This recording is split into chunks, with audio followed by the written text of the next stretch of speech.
ya, kalau di Google itu adalah pancer jagat gitu. Nah, di balik konsepsi kayu larangan ini, pohon-pohon tidak sekian pohon daftarnya ya, yang berupa ficus. Coba nanti ficus itu ada 600 jenis. Mungkin di Tamblingan dan Munduk ini sekitar 100 ada ya. Ficus itulah kayu larangan umumnya. Jadi jenis ficus beringin salah satunya ya, kroyo gitu, reset dan sebagainya ya. Ara, itu satu keluarga loh ya. Yang ada biji bisa dimakan oleh burung-burung umumnya. Kemudian semut bisa hidup di sana. Jadi semua gumatak bumi itu mendapat perlindungan dan makanan di bawah pohon itu. Kenapa itu menjadi sangat-sangat penting untuk menjaga arah tanah, menjaga relasinya dengan tanah. Dan mereka, ya pohon kayu larangan ini setelah ada riset mendasar tentang pohon-pohon ini, mereka berkomunikasi 1 kilo pohon ini dengan pohon yang lainnya. Tahu ya kalau pohon itu bisa berkomunikasi? Ada yang tahu? Ada yang pernah baca? Kalau pohon di sini kakinya apa namanya, akarnya itu akan saling seluk ya betul. Makanya kalau ada pohon di barat jalan, jalan kirinya ditebang, di sini ikut mati. Karena mereka kawin ya di bawah, saling berbagi, sharing gitu. Ya. Nah, yang seperti ini kan sangat, mohon maaf saya loncat-loncat. Yang seperti ini kan sangat saintifik begitu. Kayu larangan ini saintifik, ya sangat ilmiah. Karena itu kembali ke kayu larangan. Kayu larangan ini mungkin ini rekomendasi saya agar tidak kita obrolkan. Sebaiknya kita petakan saja. Ya, jadi saya datang sini bukan untuk membicarakan konsepsi, tapi bagaimana konsep ini kita jadikan PR bersama, aplikasi. Ketika kita baca prasasti, kita cross check yang ada di Tamblingan. Terus kemudian kita juga buat mapping pohon gitu. Mapping pohon itu sangat sederhana, sebenarnya mungkin sudah dikerjakan oleh teman-teman Brasti atau Bage Rakse Niki. Berapa sebenarnya ada pohon di luasan radius 500 meter di sekitar Tamblingan gitu aja. Ya, 500 berapa ya. Seperti itu.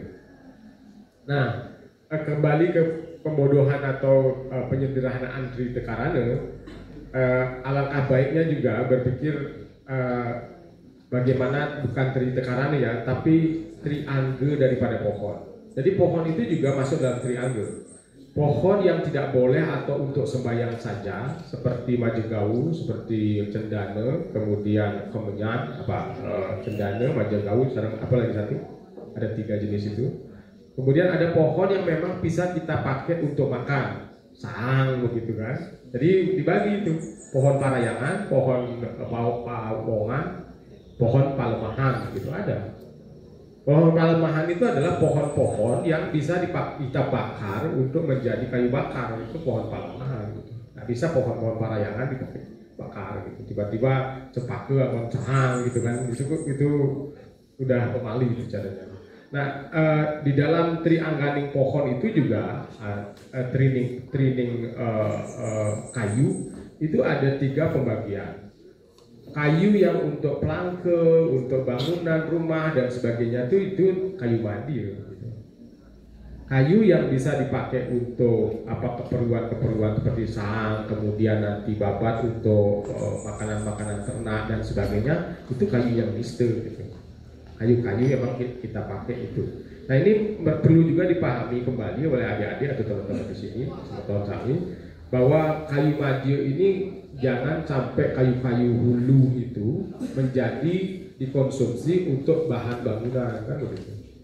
Sehingga kalau kita tahu namanya utamaning kayu, kita tidak 10 kayu larangan itu adalah utamaning kayu. Nah, boleh itu dijadikan bahan-bahan. Wenten nak ngayubah awan bengin gitu kan atau wenten nak nguah pakai pohon atau ara kan tidak boleh. Nah, yang kayu madio ini ya itu biasanya ditanam bersama sebagai hutan rumah tangga atau hutan material bangunan. Sementara kayu seperti yang untuk makanan ternak harian itu juga ditanam, gitu, yang itu. Jadi yang perlu saya tambahkan dari kayu larangan ini adalah ada konsepsi bahwa yang larangan ini adalah kayu utamanya, kayu.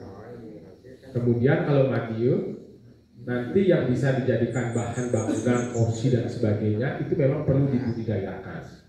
Ya, di pinggir-pinggir hutan, di rumah, di tepung-tepung sebagainya, sehingga kita bisa bukan seluruhnya nggak boleh dipotong, bukan. Kita memerlukan itu untuk naik pepagan gitu ya. Bambu itu ada bambu yang khusus di Parayangan, tapi ada bambu yang maju juga untuk pepagan itu kan bukan untuk semak, beda juga bambunya. Kayu pepagan itu adalah untuk kayu madiun ya, tapi untuk nanti bangunan rumah, kemudian juga kan begitu beli ya, bambu pepagan itu sama kelasnya dengan bambu untuk buat rumah atau buat gedek gitu. Nanti bambu untuk membuat banten-banten atau buluh gitu untuk jahitan itu kelasnya Parayangan gitu atau utama. Nah jadi itu wadi utama. Palemahan, Pawongan, sama ini Parayangan. Nah ada juga yang boleh kita semak-semak yang boleh dijadikan makanan kambing dan sebagainya gitu. Jadi kalau yang kita makan itu masuk ke dalam pohon-pohon atau tumbuh-tumbuhan yang dimadi gitu. Jadi kita boleh memakan, pokoknya tapi dadak juga ya dadak gitu atau dadak serum gitu kan, itu madi atau utama ya itu di perbatasan madi dan utama. Kucit nama dadak kita juga makan itu kan untuk itu di perbatasan. Nah pembagian itu tuh mungkin perlu juga kita sadari gitu, agar jangan semua nanti kayu-kayu larangan ini, makanya nih kalau motongnya prayascita karena dia dewaning kayu gitu. Nah ini dewaning kayu juga namanya, utara main kayu, dewaning kayu. Itu siapa yang ngomong dewaning kayu itu? Buku Turan itu. Buku Turan minta kepada Baingin iki saat makut balianing kayu, dewaning kayu, unas mangdeng wedarang ide kayu-kayu liana. Begitu dalam Taru Permana, dalam lontar Taru Permana. Nah, ada juga yang berhubungan dengan kayu larangan, yaitu prayascita karubuhan taru namanya, kepada lontar gitu. Kalau kejatuhan pohon, ada pendaki kejatuhan pohon dan meninggal loh di negara. Wah itu ciri kekacauan dunia sebenarnya. Jadi prayascitanya tinggi sekali, tergantung ada kerubuhan apa begitu. Kalau kerubuhan pohon-pohon, ada kerubuhan pohon beringin, tidak ada itu. Karena pohon-pohon itu tidak akan merubuhi Anda, percaya loh.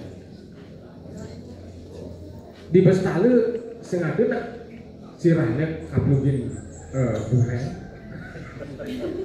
Padahal itu pohon madiun loh, karena dikasih nama, kayak diajak komunikasi. Beringin dan semuanya itu semestinya itu secara niskala dan juga ajaran-ajaran lontar tidak akan pernah ngerubuhin orang. Maka itu kalah kita gitu kalau sampai rubuh beringin itu. Kenapa? Aspal tekepin gitu bertanya gitu kan. Isi cor, itu kesalahan kita. Dalam sejarahnya itu tidak pernah ngerubuhin manusia.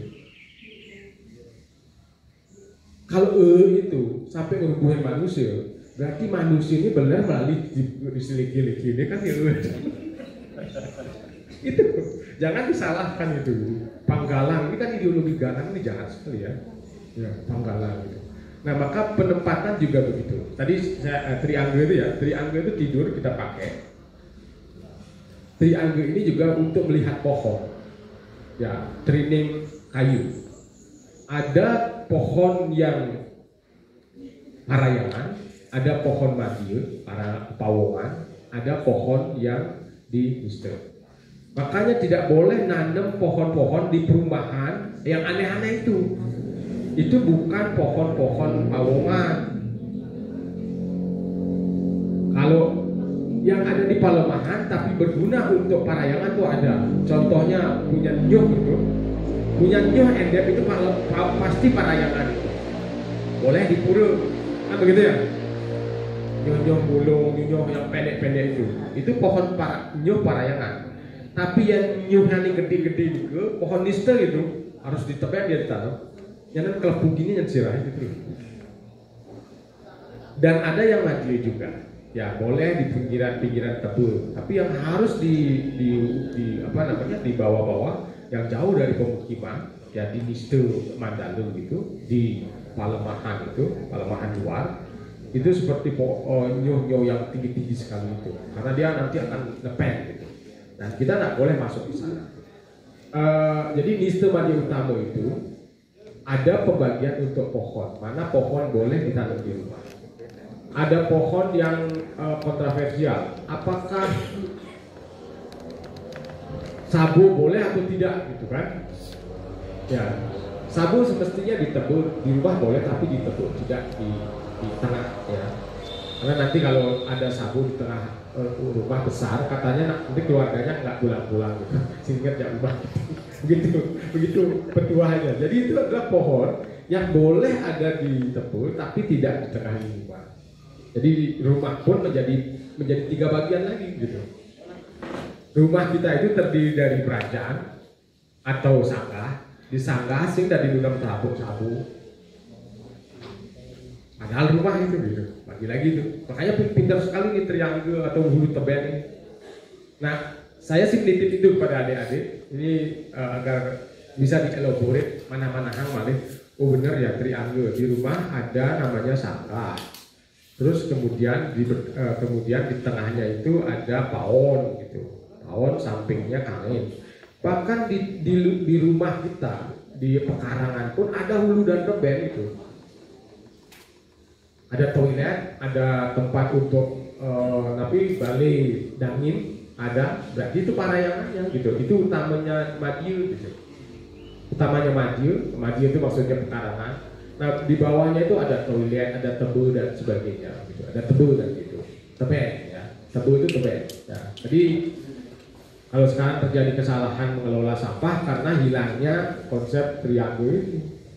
Hilang tebu, nama ulu jak teben itu tidak diberikan oleh Trinity Karangga.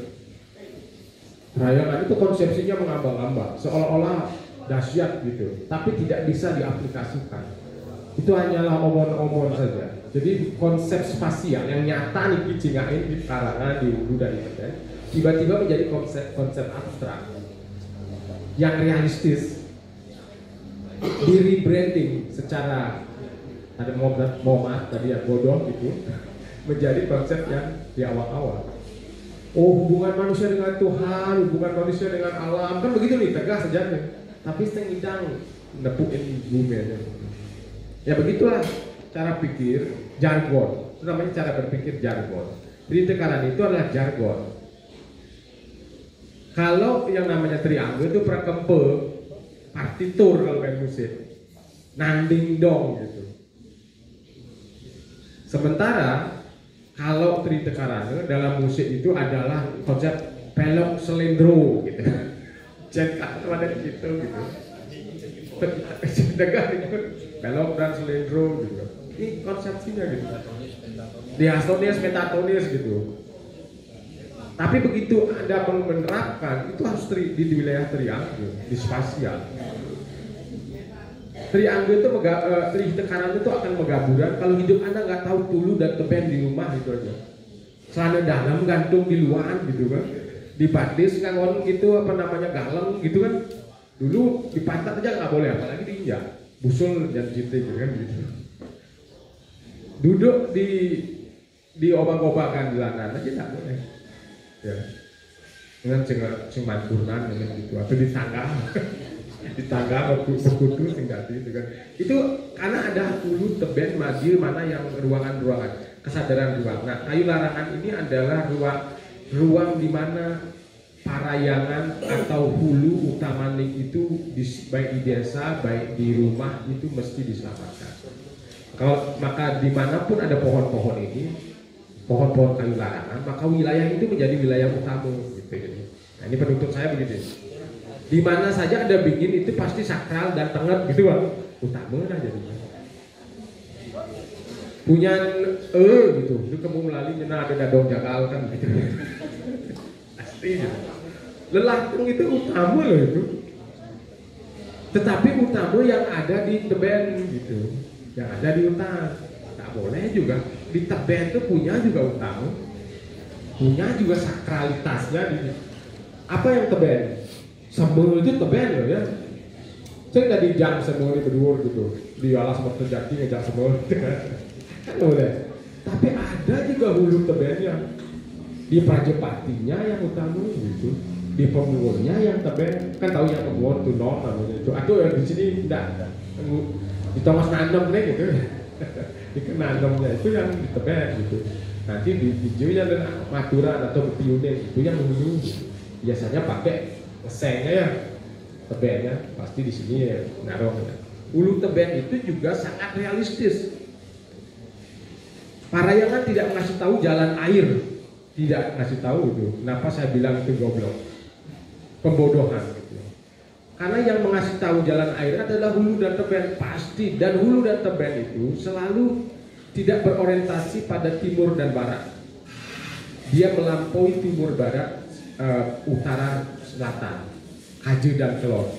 Lebih tinggi hulu dan teben dibandingkan Kaje dan Kelor. Kenapa saya katakan begitu? Coba pergi ke Sidetape atau ke ini, ke Pedawe.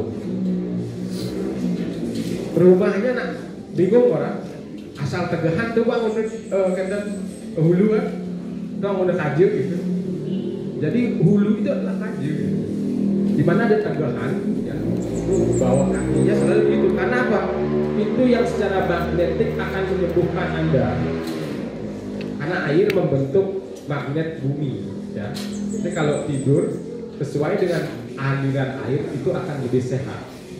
Kalau melawan aliran air, maka air yang di tubuh Anda itu di-cross, dipotong ketika tidur. Pokoknya begini, yehe bengerojok mai, tidur ya mai, pasti gelem-geleman, pemali dah muncul. Di kayu larangan, di triangle, kemudian di parayangan dan konsepsi yang sekarang parayangan, pawongan, palemahan itu pedoman kesehatan juga. Nah, balik ke kayu larangan. Kayu larangan ini adalah kayu yang menjadi utamaning kayu atau kayu tengah, ya, yang bisa hidup di utamaning Mandala, di hulu, di tengah, dan juga di bawah. Yang menarik dari kayu larangan adalah bisa membalikkan yang niste itu menjadi utama. Di JJWT punya nanani gede-gede, lagi bu pelinggih gitu kan, kalah berubah jadinya gitu. Padahal kita menjadi spasial kita pawongan gitu. Begitu berten jerong-jogan dia wetet punya kayu gede, itu pun dari ini parayangan jadinya. Di parayangan ini letaknya ditentukan oleh triangle. Enten ya, ini balik belek tapi sebenarnya nanti ada gambarnya. Ada hulu teben, hulu tengah teben, kalau dilupakan. Kalau tidur hulu, kepala kita kaki. Nah, agar gampang saya berdiri saja. Ini kan kepalanya hulu ya. Ya, ini adik-adik untuk anggap aja pembekalan atau pesan-pesan untuk menjang sire atau jeruk kelian atau kaladis. Ini hulu kepalanya, kepala kita. Ini mati ya, ini teben. Ya. Ini yang lebih komprehensif. Kalau dipakai tri tekarane, cen maden tri tekarane di. Bingung kan? Ya ini parayangan gitu. Hulu teben.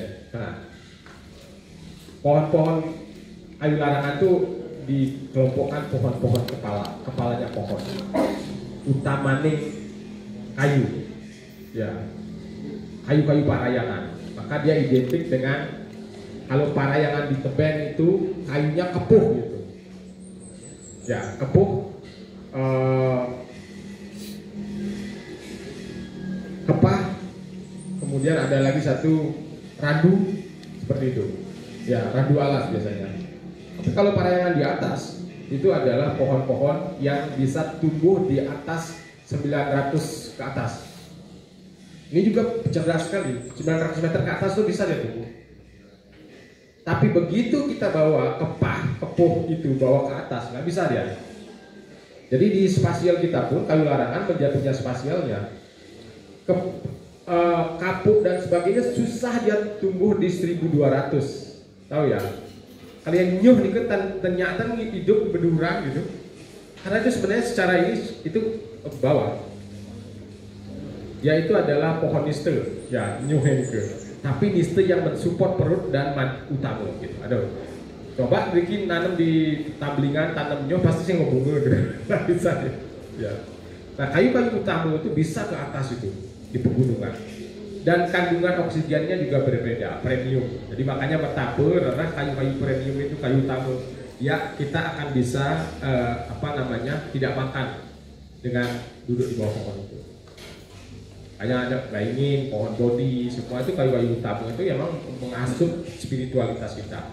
Nah kalau kepuh dan sebagainya nanti muncul jiwa horor kita gitu ya, lawan ngelea gitu ya, lawan nekeng kan begitu tuh, di semua dan sebagainya. Karena itu pohon niste tapi di utama gitu. Itu lebih energinya berbeda ya, vibrasinya berbeda. Demikian dulu karena ini adalah sharing saja. Saya men-trigger atau mengulik-ulik ketertarikan Anda dengan obrolan kanan kiri. Mudah-mudahan ada yang bisa diingat. Kalau ada yang tidak relevan dibuang saja. Tapi kalau Anda ingin menggali mungkin ada tanya jawab. Tentu ada Bridgero Ardana yang akan juga menambah